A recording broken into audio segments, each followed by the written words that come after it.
बसंत ऋतु का ये समय जो बहुत ही सुहावना होता है, ऋतुराज बसंत कहते हैं, जहां समग्र सृष्टि पुष्पों से भरा हुआ रहता है और जलवायु भी बहुत ही मनोहर होता है। तो भगवान श्री राम के अनन्य भक्त बजरंगबली हनुमान जी का प्राकट्य भी है, इसलिए एक बार उनको भी स्मरण कर लेते हैं। मनोजवम मारुततुल्य वेगम जितेन्द्रियम बुद्धिमताम वरिष्ठम वातात्मजम वानर यूथ मुख्यम श्री राम दूतम शरणं प्रपद्ये। साथ ही साथ हमारे जो गौड़ीय संप्रदाय में हम लोग आए हैं, कितना सौभाग्य है। कहाँ किस संसार के किस कोने में हम होते, प्रभुपाद जी की कृपा से हमें इतना अच्छा संस्था मिला, इतनी अच्छी परंपरा मिली। रोज तो भागवतम की क्लास होती ही है, लेकिन जब ऐसे वैष्णव आचार्यों का तिथि आता है, भक्तों अवश्य संपूर्ण संपूर्ण समय इन वैष्णव आचार्यों के बारे में जरूर सुनना चाहिए।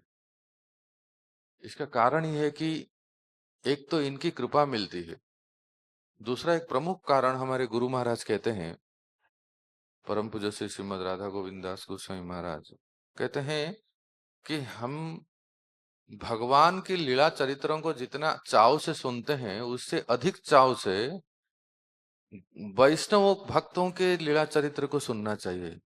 क्यों? क्योंकि हम भगवान बन नहीं सकते, भगवान बन नहीं सकते। हमें बनना है तो भक्त बनना है। कोई भगवान बनना चाहता है? नहीं, चाहने से नहीं होता है। कोई बनते नहीं ना, वो हैं। पर हम भक्त बनना है, तो भक्त बनना चाहते हैं तो फिर भक्तमाल सुनना है।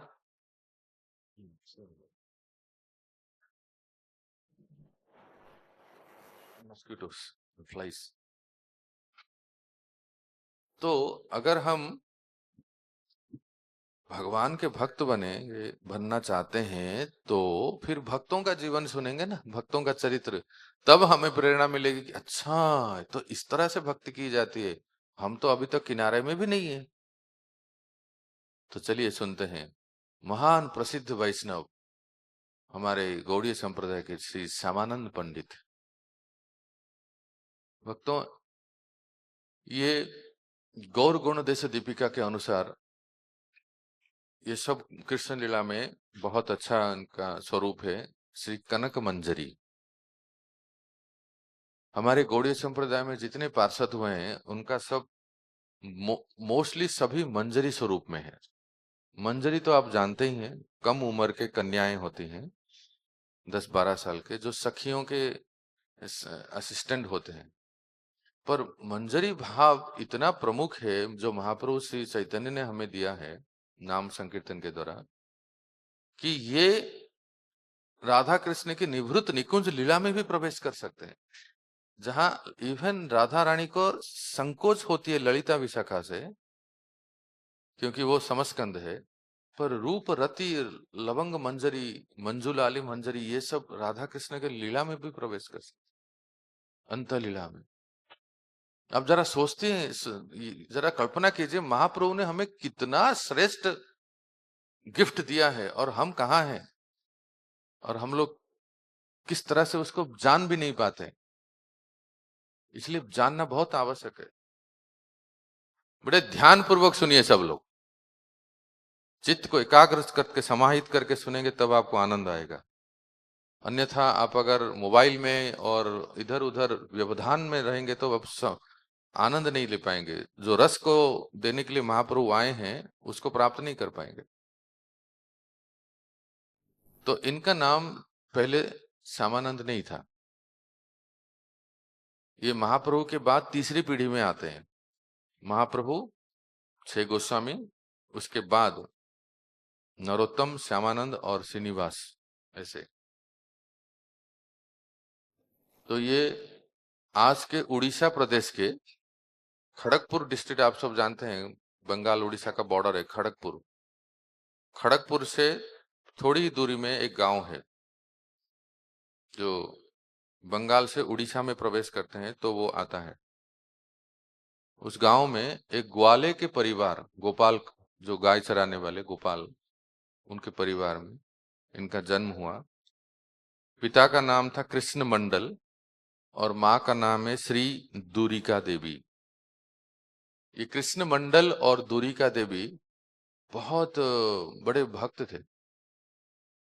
इनके 1, 2, 3, 4 ऐसे 7 संतान जन्म होके मर गए।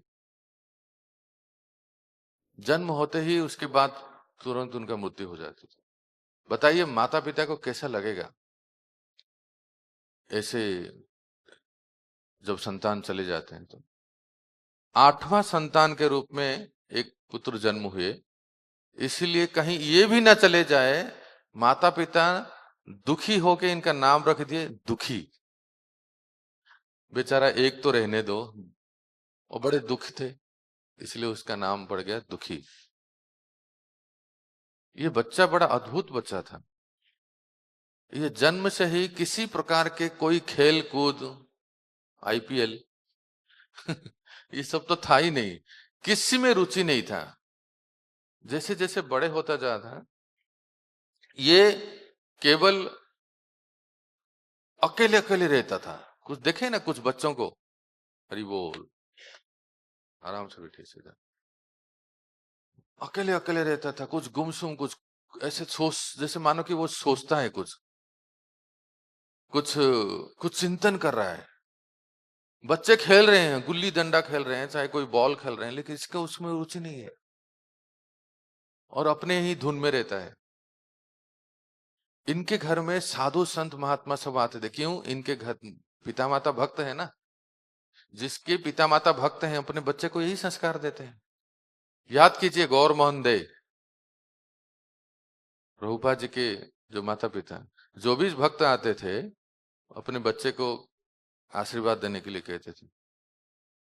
तो ये भी इनके घर में जितने सब महात्मा आते थे, कृष्ण मंडल कहते थे हमारे बेटे को आशीर्वाद दीजिए कि वो राधा रानी के भक्त बने, ऐसे, क्योंकि माता पिता दोनों भक्त हैं। तो इस प्रकार से जो साधु महात्मा आते थे, बच्चा जब धीरे धीरे बड़े होने लगे तो पढ़ाई में एकदम होशियार, एग्जाम में टॉपर, क्लास में 1 नंबर, अव्वल नंबर, पर संसार में रुचि नहीं था, एकदम उदासीन थे। कोई कोई साधु उनके घर में आते थे, उनके पिताजी बुलाते थे तो इनसे पूछते थे, ये छोटे दुखी जो है ना, ये पूछते थे, बाबा ये बताइए मुझे मुझे भगवान को कैसे प्राप्त होंगे? क्या अभी इस समय भगवान है कहीं? क्या सदगुरु मिलेंगे? तो ऐसे जब धीरे धीरे बड़े हुए वो सबसे ऐसे पूछते थे। तो किसी साधु के द्वारा उनको सुनने को मिला, जानते हो आज इस समय अगर कहीं साक्षात रूप में भगवान है तो जाओ नवद्वीप में, बंगाल में साक्षात भगवान आपको प्राप्त होंगे। और उस समय महाप्रभु अप्रकट हो चुके थे, सब गौर पार्षद सब अप्रकट हो चुके थे। उन्होंने कहा कि गौर निताई साक्षात रूप में अगर कहीं है तो जाओ अंबिका कालना, वहीं आपको मिलेंगे साक्षात भगवान, कोई कोई सामान्य स्वरूप में नहीं है। क्योंकि साक्ष महाप्रभु श्री चैतन्य और जो श्री विग्रह में कोई अंतर नहीं है, और तुम्हें वहां सदगुरु भी मिलेंगे। ऐसा कहने पर ये बच्चा जैसे ही थोड़ा सा सयाना हुआ, इसने अपने माता पिता को कहा, माताजी पिताजी मुझे आशीर्वाद दीजिए, मैं गुरु कृष्ण को प्राप्त करने के लिए कालना जाना चाहता हूं। जय श्री गोविंद। तो माता पिता ने सहज आशीर्वाद भी दे दिया। बड़े आश्चर्य की बात है। सुन रहे हैं ना आप लोग? कौन से माता पिता होंगे जो कहेंगे जाओ बेटा इस्कॉन में जाओ, ब्लेसिंग है मेरा? कोई भक्त ऐसा नहीं, प्राय नहीं सुनते हैं, है ना। सबको अपने पुत्र से स्नेह है, ममता है, तो उसने ऐसे कहा। तो ये बड़े प्रसन्न हो गए कि मेरे माता पिता का आशीर्वाद है कि मैं कालना जाऊं और भगवान का दर्शन करूं और सदगुरु को प्राप्त करूं। तो उन्होंने सोचा कि जो भी हो, माता पिता तो आशीर्वाद दे दिए, पर फिर भी हो सकता है जो गांव वाले हैं, जो संबंधी है, वो माता पिता को कई बार मन बदल सकता है। उनको बोलेंगे क्या एक ही बेटा है और इस्कॉन में छोड़ दिया, कहीं इनका चित्त बदल ना जाए, मन बदल ना जाए। इसलिए दुखी ने क्या किया, रात को 12 बजे मध्य रात्रि में घर छोड़ दिए। क्यों? कि ज्यादा प्रचार हो गए। देखो जो ज्वाइन करते हैं ना, सबको प्रचारित करके ज्वाइन नहीं करते, अपने आप ज्वाइन हो जाते हैं, बाद में पता चलता है अरे ज्वाइन हो गया। क्योंकि प्रचारित करने से आप जानते हैं क्या हो सकता है। तो चले गए मध्य रात्रि में, चलते गए चलते गए चलते गए, खड़गपुर से होके पूरे बंगाल में गए।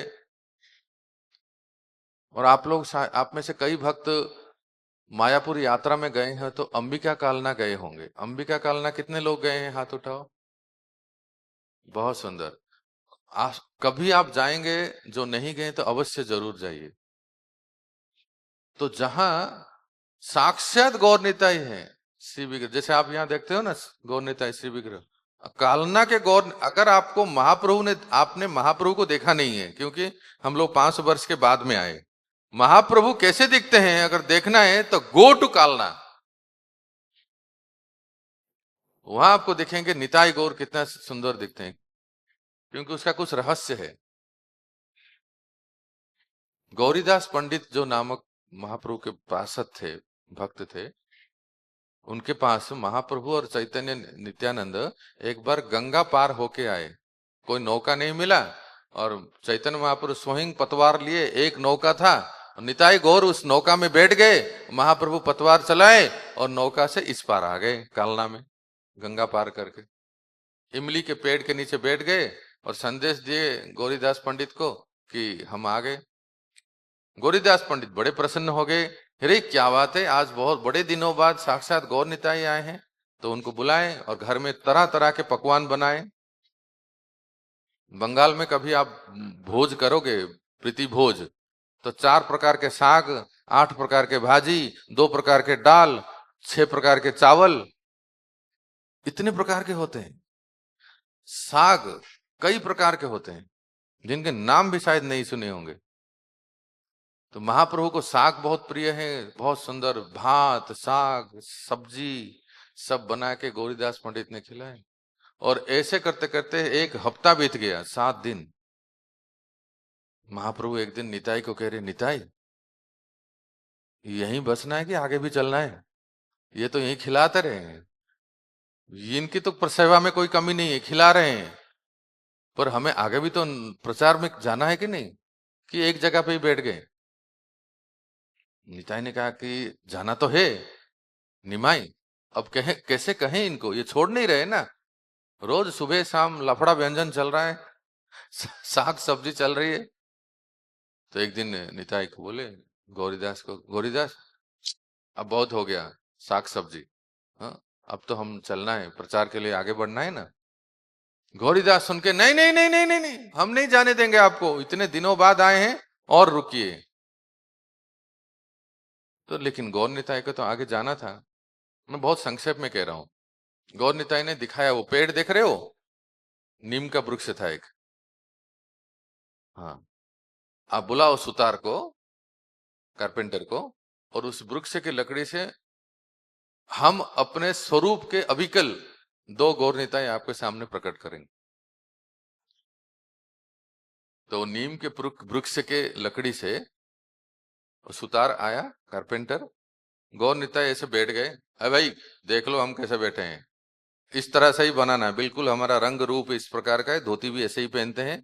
और खड़े हो गए दोनों, और उनको देख देख के वो सुतार जो है बहुत सुंदर, 2 बिल्कुल वैसा ही एग्जैक्ट स्वरूप निताई गौर सुंदर के शिव विग्रह बना दिए। अब महाप्रभु ने आलिंगन किया उन निताई गौर सुंदर, वो दोनों विग्रह को आलिंगन किए, तो शक्ति संचारित हो गए, तो जीवंत हो गए वो। तब गौर निताई ने कहा, गौरीदास अभी हम चलें? तो गौरीदास ने कहा कि ना ना ना ना ना, ये तो आपके विग्रह है ना, आप चले जाएंगे तो इनके साथ में क्या करूंगा, मुझे आप चाहिए आप।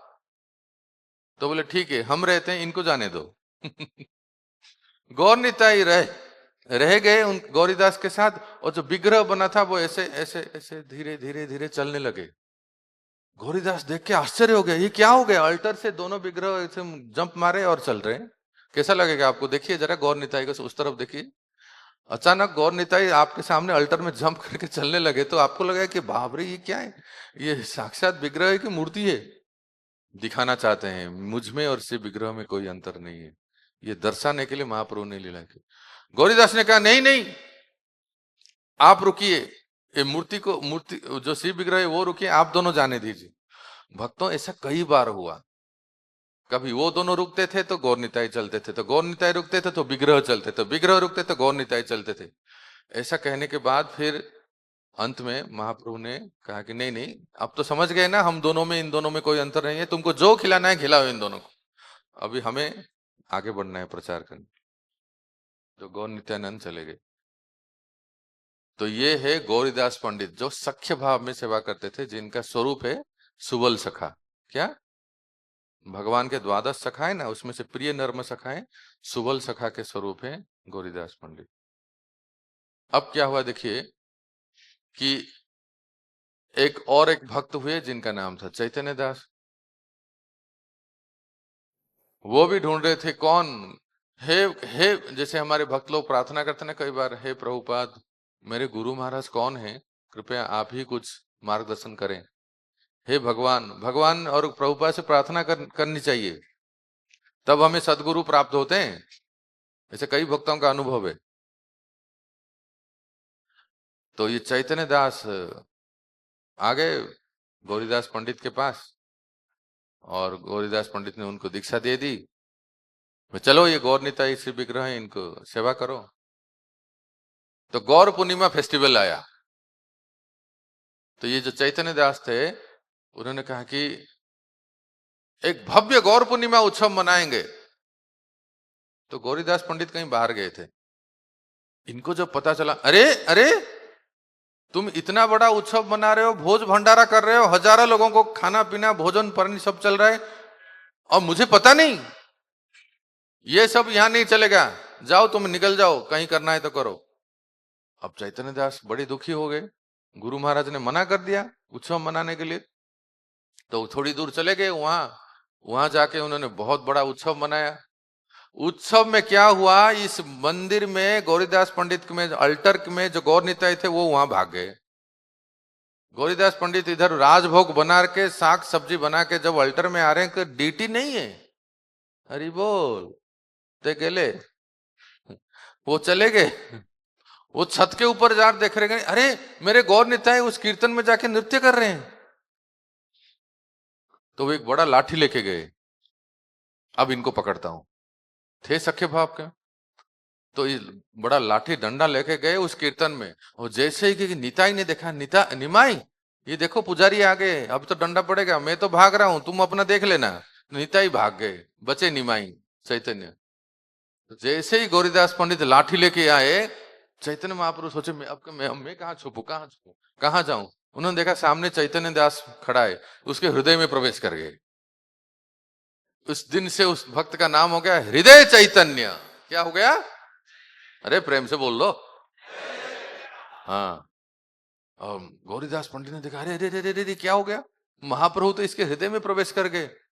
तो अपने शिष्य को ही दंडवत करने लगे, तुम कितना सौभाग्यवान हो, मैंने अभी अभी अपनी आंखों से देखा कि महाप्रभु तुम्हारे हृदय में प्रवेश कर गए, इसलिए तुम्हारा नाम चैतन्य दास नहीं हृदय चैतन्य होगा। और फिर उस दिन के बाद फिर गौर निताई अपने मंदिर में सेवा पूजा कर रहे थे। ये अभी तक तो असली हीरो आए नहीं इस पिक्चर में, अभी तक उनके गुरु के परम गुरु की चर्चा हो रही है। ये जब दुखी जो बाद में बने श्यामानंद, वो जब अंबिका कालना आए, तब तक गौरीदास पंडित अप्रकट हो चुके थे हृदय चैतन्य, वो भी सख्य भाव में गौर निताई की सेवा करते थे। तो एक दिन सुबह का समय था, चलते हुए आए, अर्ली मॉर्निंग पहुंचे अंबिका कालना, बहुत सुंदर है प्रभु, आप लोग देखेंगे ना आज भी वैसे ही भव्यता है। एक झाड़ू लिए और ब्रह्म मुहूर्त में उस मंदिर के परिसर को साफ करने के लिए मार्जन सेवा करने लगे। हमारे ब्रज में इसको कहते हैं सोहनी सेवा, है ना प्रभु। ये बहुत महत्वपूर्ण सेवा है, इसको कम मत समझिए। ये मत समझिए कि मैं बीटेक एमटेक गोल्ड मेडलिस्ट हूं। ना ना ना ना, देवता लोग वहां लाइन लगते हैं, मिलता नहीं है। आप जाके देखिए, हमने प्रयास भी किया है। हम एक बार लाडली लाल मंदिर में गए थे। मंदिर का पट बंद हो गया तो एक बूढ़ी माता जी मंदिर की सफाई कर रही।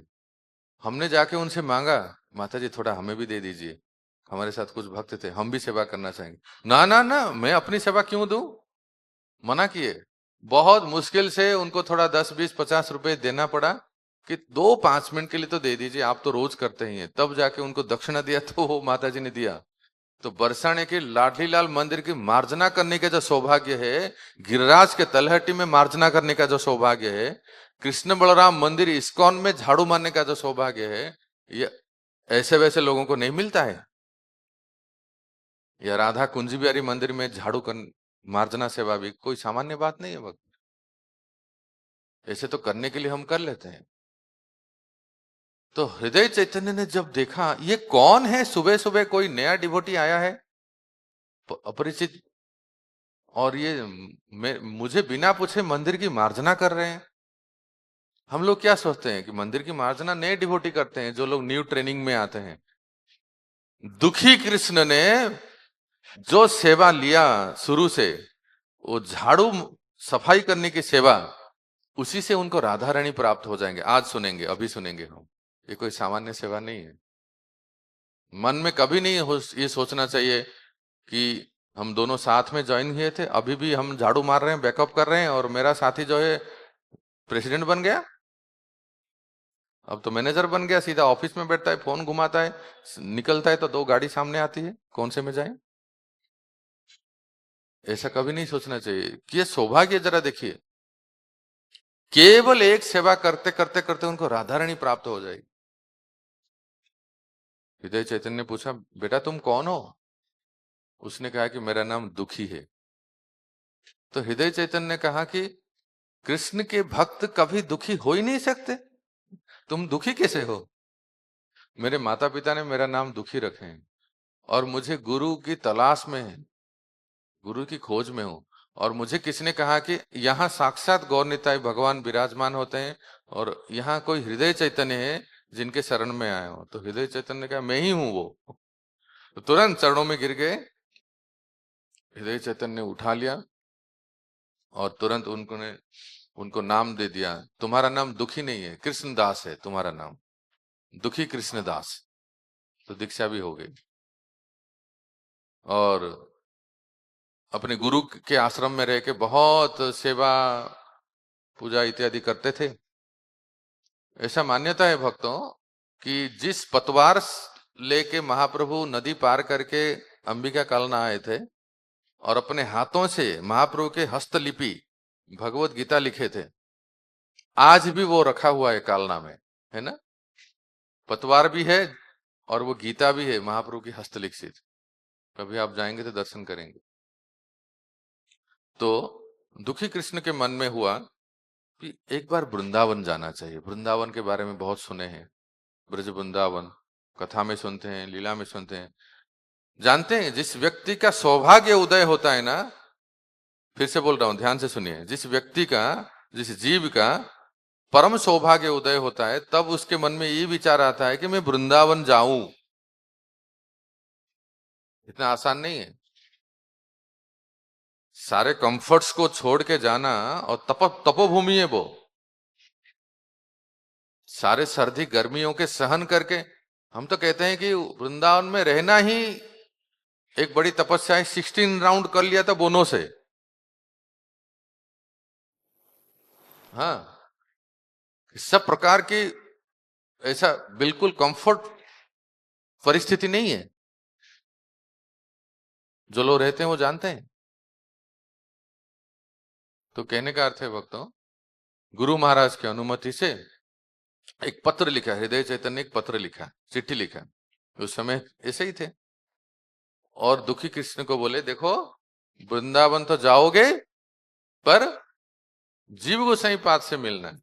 मैं नहीं चाहता कि मेरा शिष्य वृंदावन जा रहे हैं, किसी और कहीं राधे राधे भटक ना जाए, तो मैं जहां बोल इनसे मिलना, जाके इनके अधीन रहना। तो दुखी कृष्ण फिर वही चलते चलते चलते चलते कालना से, कहा बंगाल से चलते हुए कई नदी, गांव, पर्वत, शहर सब पार करते हुए, बहुत विस्तार से वर्णन है वैसे कि क्या कहाँ कहाँ क्या मिले। जहां जहां महाप्रभु, जिस जिस रास्ते से महाप्रभु गए थे ना, मतलब अ, काशी पहुंचे, वाराणसी में तपन मिश्र, ये सब जो है जहां जहां महाप्रभु ने लीला की, तो सब लीला स्थलियों को दर्शन करते हुए आए। चंद्रशेखर आचार्य, तपन मिश्र के घर, ये सब करते करते मथुरा प्रवेश कर गए। सबसे पहले मथुरा में आते हैं तो कौन सा स्थान में जाते हैं? विश्राम घाट। ब्रजमंडल प्रवेश करते ही सबसे पहले विश्राम घाट में, विश्राम घाट में जो यमुना का तट है वहां स्नान किए, और फिर वृंदावन आए तो जीव गोसाई पास से मिले और पत्र दिए, गुरु महाराज ने भेजे हैं। तो जीव गोसाई पाद ने देखा कि बड़ा सौभाग्य है, और तब तक नरोत्तम और श्याम श्रीनिवास भी आ चुके थे। ये तीनों अलग अलग गुरु महाराज के शिष्य हैं, पढ़ते हैं एक गुरु के अधीन में। एक बार याद दिला दें, नरोत्तम दास ठाकुर के गुरु कौन है? लोकनाथ गोस्वामी। और श्रीनिवास आचार्य के गुरु कौन है? गोपाल भट्ट गोस्वामी, है ना। और श्यामानंद पंडित के गुरु कौन है? हृदय चैतन्य। एक बहुत महत्वपूर्ण बात है, आवश्यक नहीं है कि हमारे गुरु महाराज जिस मूड में हैं वो शिष्य भी उसी मूड में रहेंगे। आज इस लीला में सुनेंगे हम, श्रीनिवास आचार्य की परंपरा गुण मंजरी से आती है। नरोत्तम दास ठाकुर की जो धारा मंजूलाली मंजरी से आती है। श्यामानंद पंडित की जो धारा है वह सुबल सखा के परंपरा में आते हैं। तो जब ये पहुंच गए तो जीव गोसाई पाद के अधीन सब कुछ, व्याकरण, न्याय, मीमांसा, संगीता, हमारे रूप सनातन गोस्वामी ने जितने ग्रंथ लिखे थे जीव गोस्वामी के अधीन रह के पढ़ते थे। आज जो आप वृंदावन जाते हो, 500 450 वर्ष पहले वृंदावन ऐसा नहीं था। वृंदावन मतलब वन था, वास्तव में वन था। दुख की बात है आज बिल्डिंग बन हो गया है, और दुख की बात है मैंने सुना मॉल भी आ रहा है, और बचा ही क्या है।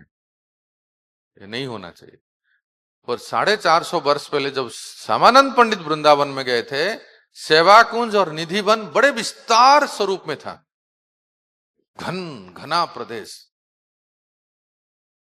तो जीव गोसाई पाद ने उनको सेवा दी कि उनको अभ्यास है पहले से ही मार्जना सेवा, तो उन्होंने मांग लिया कि भागवत तो पढ़ेंगे पर सेवा के साथ पढ़ेंगे, केवल भागवत नहीं पढ़ेंगे। तो वो झाड़ू साफ करने की सेवा उन्होंने ले लिया। आज भी आप भक्त लोग जाते हैं, वो स्थान है, उन्होंने बहुत सुंदर जीर्णोद्धार किए। यहाँ से आप लोई बाजार से जब राधा दामोदर मंदिर की ओर चलते हैं, बाएं तरफ आता है श्यामानंद पंडित के, श्यामानंद प्रभु के जो राधा श्याम सुंदर मंदिर। 10-20 कदम जाने के बाद राधा दामोदर मंदिर से पहले ही राइट साइड में वो स्थान है जहां उनको नूपुर मिला था। आज वो बहुत सुंदर एक ब्यूटीफुल श्राइन कर दिए हैं। जो लोग दर्शन नहीं किए, अब की बार जाएंगे तो जरूर जाइए। तो सामान जो दुखी कृष्णदास है ना, रोज 12 वर्ष तक रोज उनका नित्य सेवा क्या था? सेवा कुंज में झाड़ू लगाना, झाड़ू देना, नित्य सेवा ये था। सुबह और जमुना में स्नान करना और जप करना, और जीव गोस्वामी के अधीन में दामोदर मंदिर में भागवत पढ़ना, ये नित्य सेवा थी। सेवा में सिद्धि प्राप्त करने के लिए समय लगता है, इसलिए मैंने कहा 12 वर्ष। 12 वर्ष तक उन्होंने इस प्रकार से नित्य सेवा करते थे, बड़े प्रेम से। एक रात्रि को उन्होंने स्वप्न देखा, स्वप्न देखा बोल रहा हूं, स्वप्न में क्या देख रहे हैं? महारास चल रहा है, राधा कृष्ण कई असंख्य गोपियां हैं, असंख्य कृष्ण है। बसंत ऋतु, जैसे अभी शरत रास है, जैसे आज है बसंत रास। बसंत रास और शरत रास में थोड़ा सा अंतर है भक्तों। क्या है, थोड़ा सा मैं इसको संक्षेप में बोल देता हूं। बसंत रास, आज जो बसंत रास है, जयदेव गोस्वामी ने गीत गोविंद में जिस रास का वर्णन किए हैं वो बसंत रास है। और शरद पूर्णिमा का रास है, कार्तिक का पहले। जरा सोचिए, इधर से डिक्टेशन बंद हो गया तो उनका भी कलम बंद हो जाएगा ना। तब तक भगवान आ गए, स्वयं भगवान आ गए एक इकतारा लेके, क्योंकि जयदेव जी गा रहे थे ना, तो वो भी ऐसे इकतारा लेके बजाते हुए वो गीत गोविंद के उस पद को पूरा किए। तो जब वो आ गए, ये जो कपड़े बनाने वाला ये देख रहा, आप कौन है, आपको कैसे पता इसके आगे का लाइन। तो उसने कहा कि तुम चिंता मत करो, तुम लिखो। नहीं नहीं, बताइए तो सही, गीत गोविंद किसको पता नहीं है, या तो जयदेव नहीं तो पद्मावती को पता है, फिर आपको कैसे पता। तो उन्होंने कहा कि उसका बड़ा भाई हूं, मेरा नाम है कृष्णदेव, लिखो जल्दी। तो भगवान ने कहा मैं कृष्णदेव हूं, उसका बड़ा भाई हूं। वो भी मूर्छित हो गया, इसलिए मैं पद पूरा कर रहा हूं।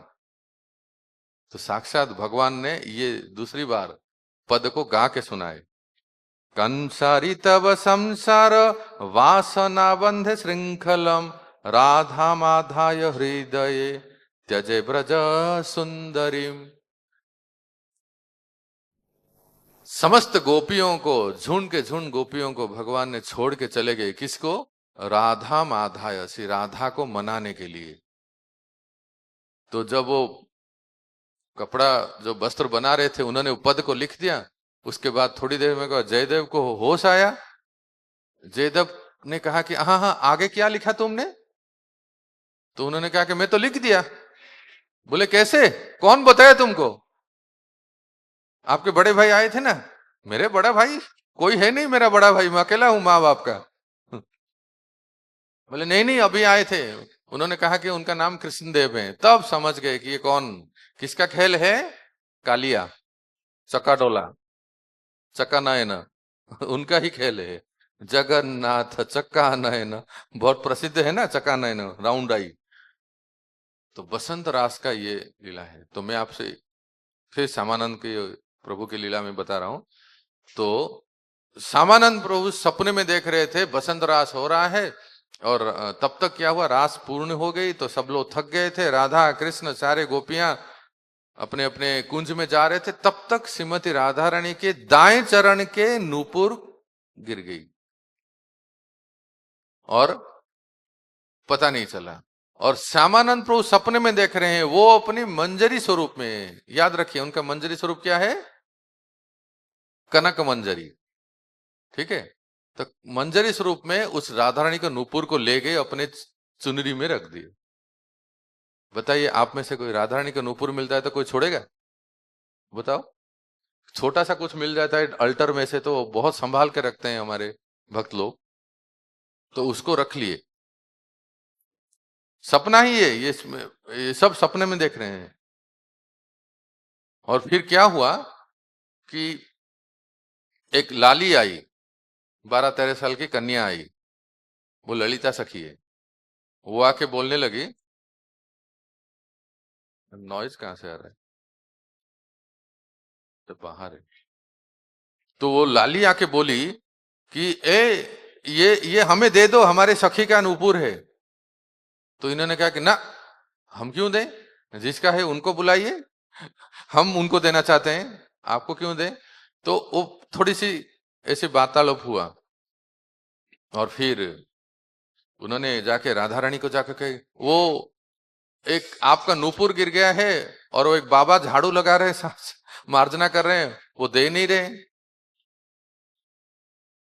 तो फिर जब वो राधा रानी ने देखा, राधा रानी स्वयं आ गई। इन्होंने कहा था ना जिसका है उनको आने दीजिए। तो राधा रानी और ललिता स्वयं आगे प्रकट हो गए। तब तक कांचन गौरांगी राधे वृंदावनेश्वरी, एकदम तेज पूर्ण होके श्रीमती राधा रानी प्रकट हो गए। उन्होंने कहा कि देखो लाली, ये हमारी नूपुर है, हमें दे दो। और फिर उन जब राधा रानी स्वयं प्रकट हो गए, तो जो कनक मंजरी थी चरणों में गिर गए वो, और राधा रानी ने उनसे नुपुर लिए। और ललिता सखी ने कहा कि देखो कितना सौभाग्यवती है श्री जी, कितनी सौभाग्यवती है ये कि आपके नुपुर इनको मिला। आप कृपा कीजिए, इनको आपकी चरण रज दीजिए। तो जानते हैं श्रीमती राधा रानी ने उस नुपुर को लिया और ब्रज रज में मिला दिए, और मिला के कनक मंजरी के माथे पे एक बार में ही उस नूपुर से नाक से लेके सिर के अग्रभाग तक रेखा खींच लिए। इस नासाग्र से लेके सिर के अग्रभाग तक रेखा खींच लिए उस नूपुर से ही, और उस माथे के बीच में एक ब्रजरज में एक बिंदु लगा लिए। तो उन्होंने कहा कि आज से मेरी कृपा है कि तुम मेरी कृपा पात्र हो, और तुम्हारी यही निशानी होगी। इसलिए भक्तों, श्यामानंदी संप्रदाय के तिलक थोड़े से अलग हैं। हमारे गौड़ीय तिलक में जैसे हम इसको भरते हैं ना, आई एम राइट, इस तुलसी को भरते हैं, वहां भरते नहीं है, वो यू की तरह ऐसा रहता है, यहां से शुरू होता है और यहां तक रहता है, बीच में एक डॉट रहता है। और ये तिलक ऐसा प्रकट हो गया कि जितना भी उसको साफ करो और चमकने लगता है। अगले दिन जब पता चला, उन्होंने आके जीव गोसाई पाद को बोला, पूरी लीला बताई कि राधा रानी ने कैसे स्वयं अपने हाथों से इस तिलक को मेरे माथे पे धारण किए। जीव गोसाई पाद तो बड़े प्रसन्न हो गए, क्या बात है, और नाम भी दिए। एक तो तिलक धारण कराए, और राधा रानी ने श्यामानंद के बक्षस्थल पे, मतलब कनक मंजरी के बक्षस्थल पे लिख लिए श्यामानंद, अपने हाथों से लिख लिए श्यामानंद। कुछ वैष्णव जो थे, कुछ तो होते हैं ना पीछे चुगली करने वाले, अरे भाई उस समय भी थे, हमेशा रहते हैं थोड़े बहुत। उन्होंने जाके बंगाल में खबर दिया हृदय चैतन्य को, अरे ये क्या हो गया, तुमने अपने शिष्य को भेजा था जीव गोस्वामी के पास पढ़ने के लिए, उसने तो अपना तिलक बदल दिया, उसने अपना संप्रदाय बदल दी, पता नहीं और भी क्या कुछ हो गया है। तो हृदय चैतन्य बड़े नाराज हो गए, अरे भाई मैंने अपने काउंसलिंग को भेजा था पढ़ने के लिए वहां, उसने तो अपना संप्रदाय ही बदल दिया। उन्होंने तुरंत वो भी थोड़े नाराज हो गए, उन्होंने एक पत्र भेजा जीव गोस्वामी पाद को, हे गोस्वामी जी ये क्या किया आपने, क्या इसीलिए मैंने अपने शिष्य को भेजा था। जीव गोस्वामी पाद बोले, देखो इस घटना से आपको एक बहुत महत्वपूर्ण हम लोग एक शिक्षा मिलता है। Difference in opinion, misunderstanding, it is natural. Don't think that उस समय ऐसे होते नहीं थे। There was a difference in opinion and misunderstanding between Hridaya Chaitanya and जीव गोसाई पाद, पर ये कॉमन है, पर ये रिजॉल्व कैसे होता है, जब साथ में आते हैं, दोनों नम्रता से अपनी बात को रखते हैं। नहीं हम तो ऐसा करेंगे तो रिजॉल्व नहीं होगा। कोई तीसरे वरिष्ठ भक्त को सामने आना पड़ता है, और दोनों भक्त के बीच में जो भी कई बार ऐसा होता है सेवाओं में, अभी भी सबके साथ होता है, मतभेद होता है, तो फिर सामने आके अपनी मत को व्यक्त कर। देखिए अभी ऐसे हो रहा है, हृदय चैतन्य अपने कई शिष्यों को लेकर सीधा बंगाल से ब्रज में आ गए, बड़ी सभा बैठी, सैकड़ों वैष्णव बैठे हैं वहां, और वहां जीव गोसाई पाद भी बैठे हैं और सब लोग बैठे हैं। और वहां क्या कह रहे हैं हृदय चैतन्य, कह रहे हैं कि ये क्या है, हमारे शिष्य को आपके पास हमने भेजा था, और आपने तो पूरा उसका तिलक बदल दिया, संप्रदाय बदल दिए। उसको बुलाए, श्यामानंद पंडित को बुलाए, श्यामानंद उनका नाम हो गया था, श्यामानंद प्रभु। उन्होंने गुरुजी को प्रणाम किया, और वहां प्रणाम करने के बाद उनको कहे कि बताओ तुमने ऐसा क्यों किया। जीव गोसाई पाद कहे कि आपके शिष्य को ही पूछिए, वो सबको सब कुछ बता देंगे। और श्यामानंद प्रभु ने कहा, गुरु महाराज मुझे 2 मिनट का समय दीजिए। कितना? हाँ। और सीधा समाधि में बैठ गए। श्यामानंद, सब लोग बैठे हैं, सब लोग सभा में बैठे हैं, और श्यामानंद प्रभु जो है समाधि में बैठ गए और सीधा लीला में प्रवेश कर गए अपने मंजरी स्वरूप में। कनक मंजरी रूप मंजरी को रूप मंजरी, ललिता सखी को ललिता सखी, श्रीमती राधा रानी को बोले। ये क्या देखिए, आपने जिसको तिलक धारण कराए थे और आपने जिसको अपना नाम दिए थे, अपना स्वरूप अपने दिए थे, उनके ऊपर इतनी बड़ी एलिगेशन, उनके ऊपर इतनी बड़ी अपवाद, कुछ कीजिए आप। तो उस समय राधा रानी ने सुबल सखा को बुलाए, सुबल आओ, देखो तुम्हारा ये प्राशिष्य, माने सुबल सखा अर्थात गौरीदास पंडित, गौरीदास पंडित के शिष्य हृदय चैतन्य और उनके शिष्य हैं श्यामानंद पंडित, इनको मैंने कृपा की है और इनके साधक शरीर में उनके ऊपर लांछन लगाया जा रहा है, कुछ तुम कुछ करो, ये मेरा आदेश है। तो सुबल सखा जो है, जो गौरीदास पंडित है, उन्होंने फिर अपने शिष्य हृदय चैतन्य को बोले, मन ही मन उन्होंने लीला में स्फूर्ति दिए कि नहीं, श्यामानंद जो कह रहा है वो सत्य बात है, वो श्रीमती राधा रानी की कृपा पात्र है, कोई संप्रदाय नहीं बदले हैं, वो गौड़ीय संप्रदाय ही है, वो महामंत्र ही जप कर रहे हैं, पर उनका ये जो विशेष तिलक है श्रीमती राधा रानी की विशेष कृपा है। ये सबके सामने जब हृदय चैतन्य को उनके गुरु महाराज ने बताया, गौरीदास पंडित ने, तब ये मान गए, स्वीकार किए और तुरंत उन्होंने प्रणाम किया, तुम्हें श्रीमती राधा रानी की कृपा प्राप्त हुई है, क्या सौभाग्यवान है। तो हृदय चैतन्य को लेके श्यामानंद पंडित और समस्त वैष्णव वृंदावन के 12 वन की ब्रजमंडल परिक्रमा किए। और परिक्रमा में जहां जहां जाते थे, क्योंकि श्यामानंद तो अभी मंजरी स्वरूप में हो गए ना, माधुर्य भाव के उपासक हो गए ना, और उनके गुरु महाराज हृदय चैतन्य सख्य भाव के उपासक हैं, इसीलिए ये पद गान करते थे। जो श्यामानंद प्रभु है ना, बहुत सुंदर सुंदर पद है। अब यहां तो हम लोग इतना प्रचलित नहीं है, इनका प्रचार उड़ीसा, बंगाल और आज जो बिहार है उस प्रांत में बहुत ज्यादा प्रचार है, आज भी उनके संप्रदाय हैं, विशेष करके जलेश्वर बालेश्वर उस एरिया में बहुत है। आप लोगों में से रेमुणा, रेमुणा कौन गए हैं? खीरचोर गोपीनाथ दर्शन किए? हाँ, वहां जब जाते हैं ना, उनके शिष्य रसिकानंद प्रभु, उनका समाधि है। तो ये जो है, जो गोपीनाथ का, उन्होंने ही पुनः स्थापना किए थे।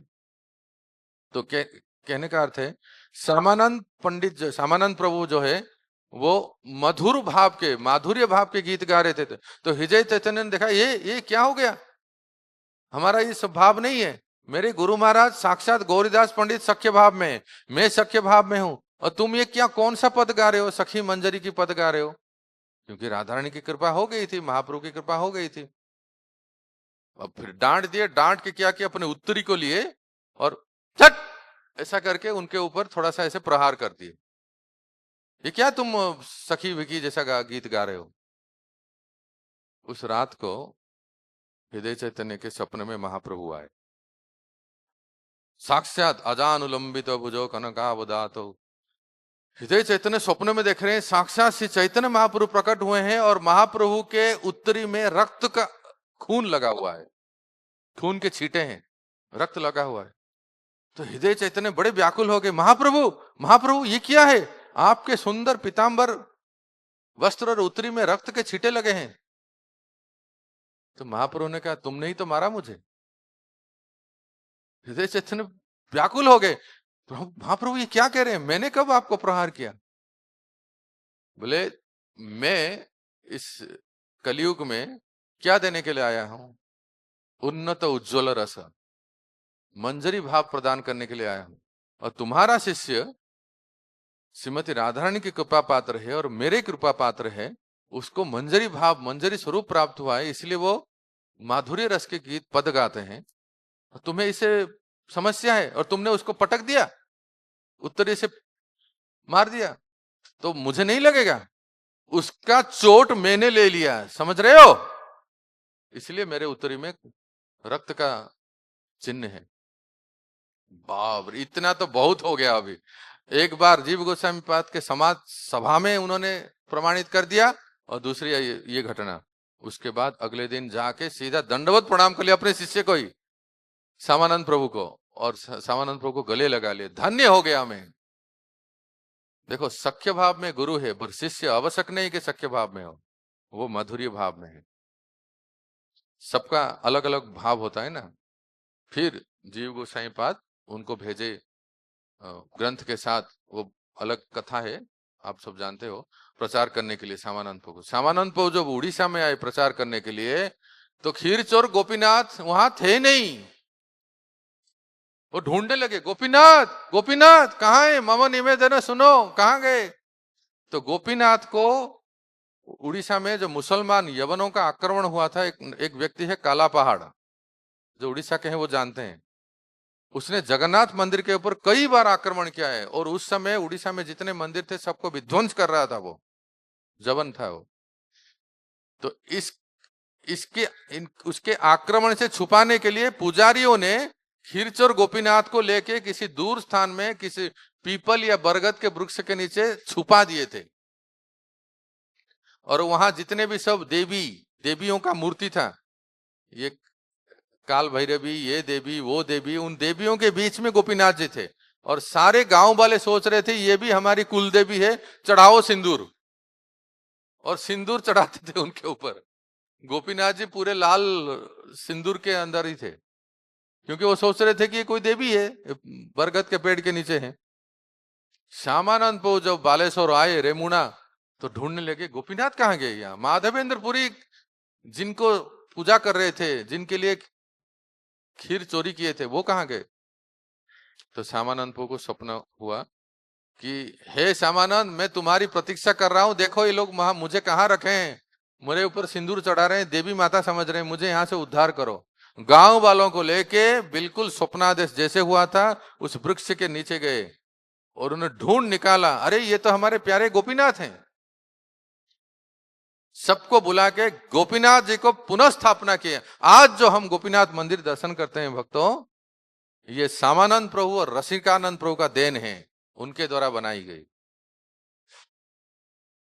तो फिर से गोपीनाथ की सेवा पूजा होने लगा, और धीरे धीरे बहुत सुंदर सेवा पूजा होने लगा।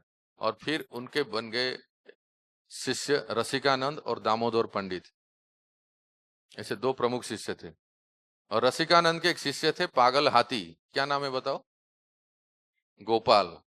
जानते हो गोपाल कौन है, सुनिए। श्यामानंद प्रभु के ही शिष्य थे, लेकिन कुछ अपराध हो गया था, कुछ भूल चूक हो जाती है। अर्थात वो कीर्तन करते थे, पूजा करते थे, पर शालिग्राम की पूजा करते थे। वो जो श्यामानंद प्रभु के जो शिष्य थे ना, वो शालिग्राम की पूजा करते, लेकिन सोचते मैं तो ब्राह्मण कुल का हूं नहीं, किसी ब्राह्मण को बुला के अपने घर में जो शालिग्राम है उसको पूजा करते थे। और दक्षिणा में उड़ीसा बंगाल में चावल बहुत खाते हैं, भात खाते हैं, तो इतना इतना चावल, कच्चा चावल जो है ना, वो ब्राह्मण को दे देते थे, और खुद 56 भोग खाते थे। पता, भोज भंडारा करके खूब खाते थे। शालिग्राम को पूजा करने के लिए ब्राह्मण को बुलाते थे, और ब्राह्मण को दक्षिणा में खूब कच्चा चावल दे देते थे। तो भगवान श्यामानंद प्रभु को पता चला कि ये क्या चल रहा है, हरि बोल, ये कौन सी पूजा है। तुम खुद अपना बहुत भोजन कर रहे हो, और शालिग्राम को पूजा करने के लिए ब्राह्मण को वो भी कच्चा चावल दे देते हो। इस तरह से सेवा अपराध और गुरु अपराध होने के लिए, होने के नाते श्यामानंद प्रभु ऐसे ही बोले, तुम हाथी के समान हो। और वास्तव में उसका शरीर पूरा होने के बाद वो हाथी बन गया, पर उसने भक्ति किया है ना हाथी के शरीर में, उसको सब याद है, स्मरण है कि मुझसे गलती हो गई, सेवा में अपराध हो गया था। इसलिए वो हाथी तो था, पर भक्त हाथी था। उसको रसिकानंद प्रभु ने उद्धार किया, उसका नाम दे दिया गोपाल, गोपाल हस्ती। इसलिए भक्तों, ये श्यामानंद प्रभु और रसिकानंद प्रभु जो साक्षात अनिरुद्ध के अवतार थे, उनका देन है कि आज हम रेमुणा में खीरचोर गोपीनाथ का दर्शन कर पा रहे हैं। और उनके शिष्य रसिकानंद प्रभु का कोई समाधि नहीं है, स्व शरीर गोपीनाथ में प्रवेश कर गए। स्व शरीर आप जो देख रहे हो समाधि है, वो पुष्प समाधि है, उनका रसिकानंद का स्वयं समाधि नहीं है, वो स्व शरीर प्रवेश कर गए। कई लोगों को उन्होंने प्रचार करके महाप्रभु के संप्रदाय में दीक्षा दिलाए। और बस अंत में एक दो लाइन में, वंशीवदन ठाकुर, ये वंशी के अवतार थे, भगवान के जो वंशी है ना बांसुरी, उनके अवतार थे वंशीवदन ठाकुर। ये महाप्रभु के पार्षद थे। इनके बारे में एक दो बात सुन लीजिए। जो महाप्रभु नदिया में थे निमाई लीला में, तो इनके इनके ये गौर पार्षद में एक है। जब महाप्रभु सन्यास ले लिए, पूरी चले गए, तो महाप्रभु की मां सची माता और उनकी पत्नी विष्णु प्रिया देवी उनको ये संभालते थे, उनको सांत्वना देते थे, उनकी सेवा में थे बंशीवदन ठाकुर। और वो देखे कि विष्णु प्रिया देवी इतने विरह में लगा कि अभी जान ही दे देंगे अपने पति के विरह में। तो स्वप्न में महाप्रभु आए थे, कहीं कहीं कहते हैं कि सच में एक बार आए थे, तो लेकिन सन्यास लेने के बाद महाप्रभु कभी आए नहीं, लेकिन महाप्रभु स्वप्न में आए थे और उन्होंने कहा था कि मेरे बिना आप तुम जी नहीं पा रहे हो ना, मेरा अविकल स्वरूप विग्रह जो नीम के वृक्ष से ये प्रतिमा बनाओ। बंशीवदन ठाकुर ने नीम के वृक्ष के जो लकड़ी है उसमें महाप्रभु के समान ही एक सुंदर विग्रह बना और विष्णु प्रिया देवी उसको पूजा करने लगे। वो कौन है? धामेश्वर महाप्रभु की। जब तक विष्णु प्रिया देवी मायापुर में थे, वो विग्रह मायापुर में ही था, क्योंकि विष्णु प्रिया देवी के प्राण धन है वो। धामेश्वर महाप्रभु बड़े कृपालु हैं, वो हर जगह पे ऐसे रहते हैं, लेकिन वो वहां ऐसे हैं। और जब सची माता अप्रकट हो गई, विष्णु प्रिया देवी भी अप्रकट हो गए, तब बंशीवदन ठाकुर उसको पूजा करते थे। फिर उन्होंने उस विग्रह को आज नदिया में ले गए। जो नवद्वीप नदिया हम जाते हैं ना, नदिया से ही तो मायापुर जाते हैं, तो नदिया में वो मंदिर है, वो शिव विग्रह है जहां धामेश्वर महाप्रभु है। तो भक्तों, आज बड़ा पवित्र दिन है, चैत्र पूर्णिमा, हनुमान जयंती। श्री श्यामानंद पंडित के बारे में हमने संक्षेप में सुना। बंशीवदन ठाकुर और बलराम जी की रास चैत्र और बैसाख 2 मास के लिए बलराम द्वारका से आए थे। और जब बलराम जी ब्रज में आए थे तो वो अपनी सखियों के साथ रास किए थे। बलराम जी की सखियां श्री कृष्ण को अपना सखा मानते थे। कृष्ण की सखियां बलराम जी को आदर के भाव से देखते थे। तो बलराम जी की जूथ अलग है। आप पढ़ते हो ना, जय राम घाट जय, आगे बोलो, रोहिणी नंदन। राम घाट में रोहिणी नंदन बलराम जी ने रास किया था। तो आज बलराम रास पूर्णिमा है, श्री कृष्ण का बसंत रास है। जो गोवर्धन के इस पार से बलराम जी रास दर्शन करते करते मूर्छित हो गए, मोहित हो गए थे। लुक दाऊ जी जो परिक्रमा में हम देखते हैं, और वो लीला हो रही थी चंद्र सरोवर के तट पे। तो आज बसंत रास है, बलराम रास पूर्णिमा है, श्री श्यामानंद पंडित रसिकानंद श्री बंशीवदन ठाकुर का आविर्भाव दिन है। तो आप सबको बहुत बहुत धन्यवाद। आप इतने धैर्य के साथ इन सब गौर पार्षदों के जीवन चरित्र सुने, और हम गौर नित्यानंद से प्रार्थना करते हैं कि जो उन्होंने देने के लिए संसार में आए, उन्नत उज्जवल रस, इसी मनोभाव से ही राधा दास्यम दास्यम दास्यम दास्यम भाव में रह के हम सेवा करें। हरे कृष्णा कृष्णा कृष्णा हरे हरे, हरे राम राम राम हरे हरे। श्रील प्रभुपाद की